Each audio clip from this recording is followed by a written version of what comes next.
0. Good afternoon. This is the 22nd of September 2017.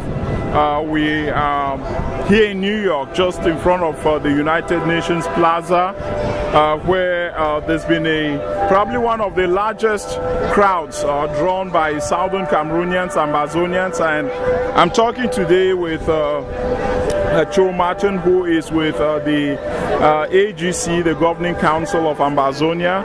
Thank you for talking with us today. This is such a big event, but bigger still is what is happening on the grounds in Cameroon. Can you relate to us what you see happening on the ground, what you've heard, what reports have come to you from the ground today?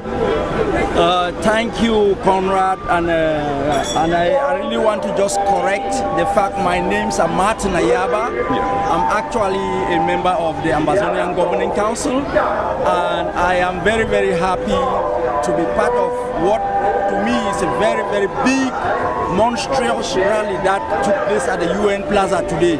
I think it's a wonderful show of force by the people of Ambazonia, the former Southern Cameroons, and it relates with what has happened today in the whole of the Southern Cameroons. I have been inundated, my box has been inundated with images that have been coming, with demonstrations that have been taking place all across the territory.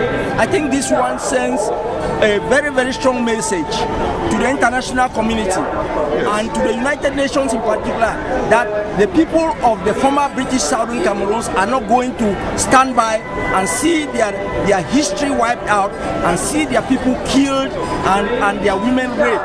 And that this could be the last time we are coming here to the United Nations, because enough is enough. You have mentioned the United Nations a few times, and also given that we're right here in front of the United Nations, what do you think is the role of the United Nations moving forward, if at all they have anything, especially given that the people on the ground in Cameroon are also rising up like one person, and seems as if they are taking it to the United Nations? What do you expect from the UN? Unfortunately, I have to tell you that the United Nations will not deliver for the people of Southern Cameroons. The United Nations has a critical role in the international system, but as we all know, they have failed time and again to prevent genocide to happen, like what happened in Rwanda in 1994. They have sat by and seen the Democratic Republic of Congo go up in flame, millions of people. They are sitting by to see the same thing happen to the people of Southern Cameroons. The people of Ambazonia will have to stand up and claim their independence. Nobody will give it to them, not even the United Nations.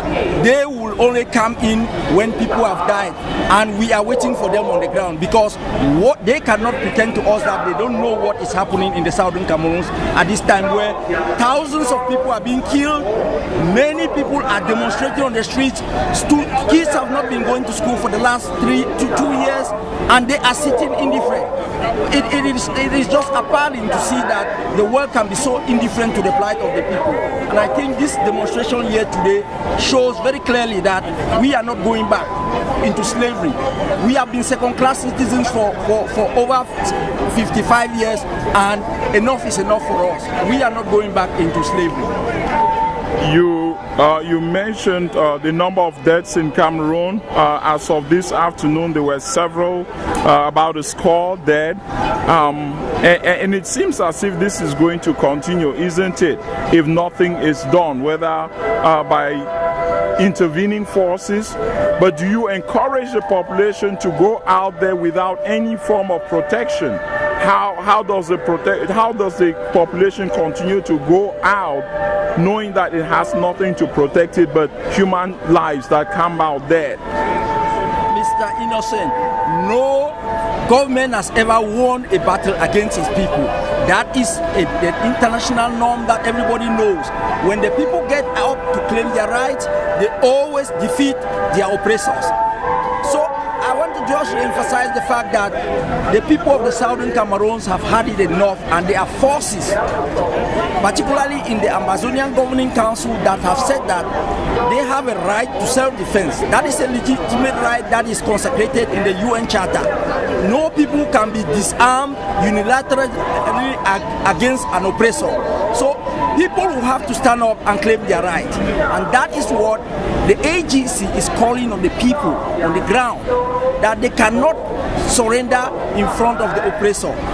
They will have to stand up and claim their right, as the head of the AGC has said, block by block and neighborhood by neighborhood. I think that is the only way that we will be able to leverage the struggles that we have been going through for the last 56 years, the injustice, the corruption, the colonization that we have been subjected to. We are not going to let it happen to us. We are going to fight it on until we will defeat the occupiers, because they don't have no resolve to fight us. We are the people who are suffering. We are our kids who are not going to school. We are our people who are being killed. And all these things are happening, and they claim to say that we are a united country. Go and tell the Marines that we are not going to accept colonization in the 21st century. Thank you very much, Mr. Martin Ayaba. Thank you. Thank you.